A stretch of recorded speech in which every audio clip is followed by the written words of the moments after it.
Selamat pagi saudara-saudari yang terkasih. Ya, saya Romo Edi. Misa pertama saya di sini setelah tabisan di sini tahun 2008 yang lalu. Saya mampir untuk ikut rapat tapi akan ke Muna dulu, kembali ke Muna. Baik, perkenalan singkat saja. Apakah ajaran utama dari kekristenan? Ajaran utama dari kekristenan adalah kasihilah Tuhan Allahmu. Nah, kasihilah Tuhan Allahmu dengan segenap hati, segenap akal budi, segenap pikiran, segenap tenaga, segenap yang kita miliki. Mengasihi Allah dengan segenap yang kita miliki. Itu arahnya ke atas ya, mengasihi Allah. Kemudian kasihilah sesama manusia seperti dirimu sendiri. Itu adalah vertikalnya, jadi vertikal dan horizontal ya. Dan itu disimbolkan melalui salib, mengasihi Allah dan mengasihi sesama.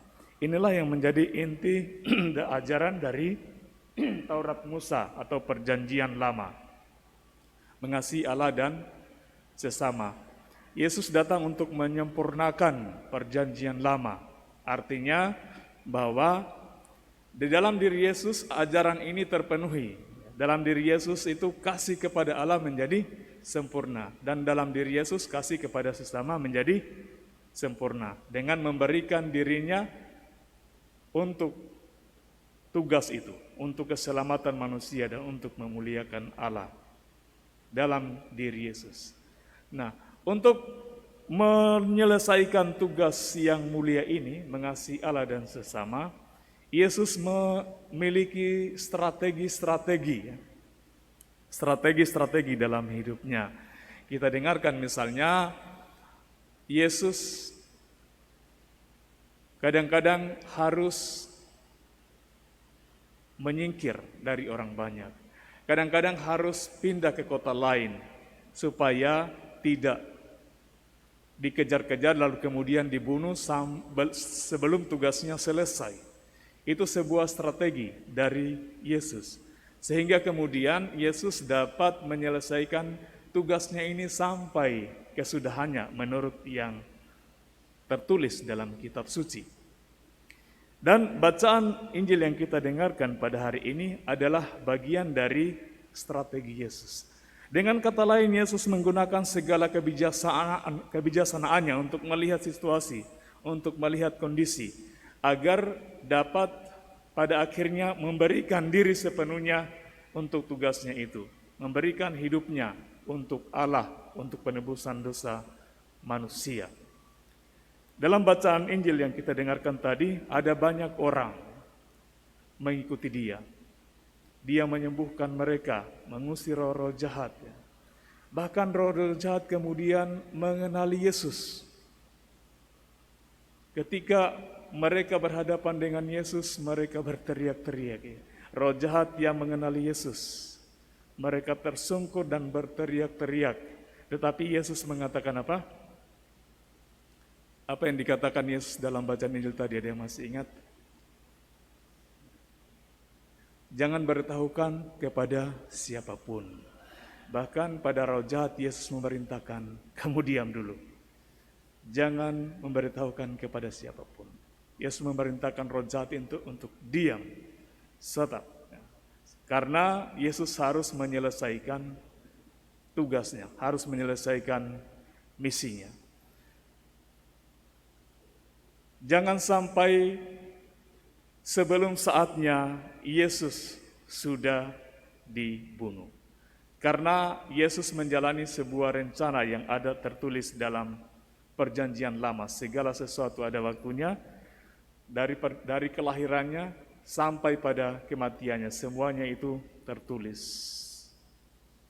Dan Yesus harus menjalani semua itu. Untuk itu, Yesus memerlukan strategi-strategi dalam hidupnya.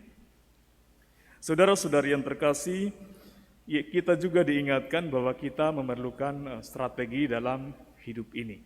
Strategi untuk apa? Untuk mengasihi Allah, untuk mengasihi sesama kita sebagai kepenuhan dari rencana hidup kita itu memerlukan strategi-strategi. Kita perlu menggunakan pikiran kita untuk mengasihi Tuhan. Kita perlu menggunakan tenaga kita untuk mengasihi Tuhan dan sesama. Kita perlu menggunakan waktu, tenaga, kebijaksanaan kita untuk mengasihi Allah dan sesama.